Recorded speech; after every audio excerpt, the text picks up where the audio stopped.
After over 2 years of watching and protesting Israel's sadistic slaughter of Palestinians, mostly women and children, the latest poll shows 75% of Democrats and 60% of all voters favor an arms embargo on Israel and support imposing the same sanctions on Israel that brought down South Africa's apartheid. 62% support banning entry of Israel's government officials and soldiers into the U.S. The support of this U.S.-Israeli genocide by our obviously bought-off politicians has opened voters' eyes to the corrupt and unjust workings of the U.S. empire, our government.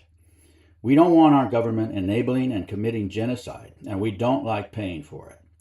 The U.S.-Israeli genocide in Palestine is the defining issue of our time, because it exposes all the others: colonial foreign wars, corporate and Israeli control of our government, corruption, lack of democracy, the growing wealth discrepancy and growing authoritarianism, no universal health care or higher education.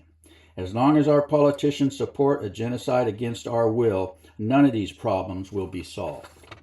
If you are one who's had a hard time coming around to the fact that a people who suffered a Holocaust would be perpetrating one of their own, and not only that, but you're paying for it with your tax dollars, then the following is 3 minutes of history that will bust the myth of Israel as a victim and shows that from the start, Israel has been committing an intermittent genocide, sometimes fast, sometimes slow, with the aid of Britain and then the U.S. This is maddening and disgusting. We want our city council politicians to follow our will, saying no to genocide, no to a genocide that steals our resources. We want our city council to pass a resolution that inspires weaker politicians, county, state, and federal, to stand up to the Israel lobby and the war machine and do what's right. To worry about our own affairs and freedoms while we commit genocide on others is intolerably selfish. If you can't stand up against genocide, then why are you here? In 1948, Jewish terror squads launched a surprise raid on Lydda, racing through the streets, machine gunning, leaving corpses of men, women, and children in their wake. They detained thousands of men in churches and mosques and fired anti-tank missiles in. A platoon commander said, quote, "At night, those of us who couldn't restrain ourselves would go into the prison compounds to blank Arab women." They forced the entire population on a 3-day death march during a heat wave. Quote, "People began to die of thirst. Some women died and their babies nursed from their dead bodies.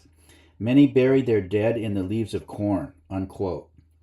An IOF soldier described how possessions and people were slowly abandoned as the refugees grew tired or collapsed. Quote, "To begin with, jettisoning utensils and furniture, and in the end, bodies of men, women, and children scattered along the way."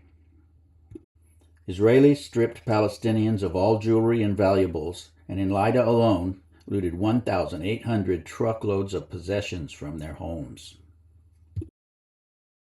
Jewish fighters killed about 110 Arabs at Deir Yassin, most of them women, children, and the elderly. People were mutilated.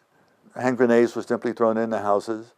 Women and children were killed, bodies stuffed down wells, jewelry stripped off fingers cut off, earlobes cut off. The bakery had a window from my side. The Jews were inside the bakery. The Arab women were sitting on the ground, and each one had her arms over her head like this. They, the Jews, were telling the baker, his name was Hamad, "Throw your son into the oven. Throw your son into the oven."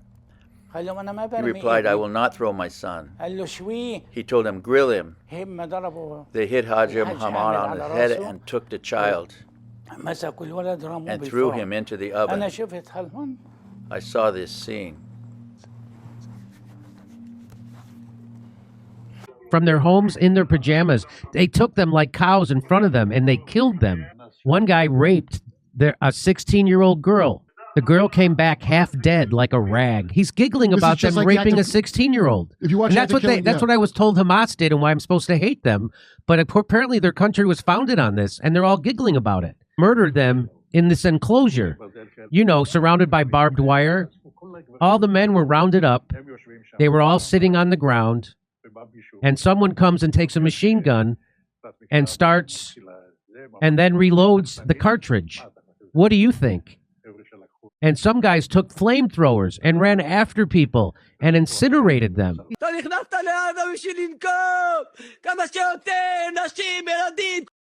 נטבח בכולם, נגרש אותם מפה מהארץ!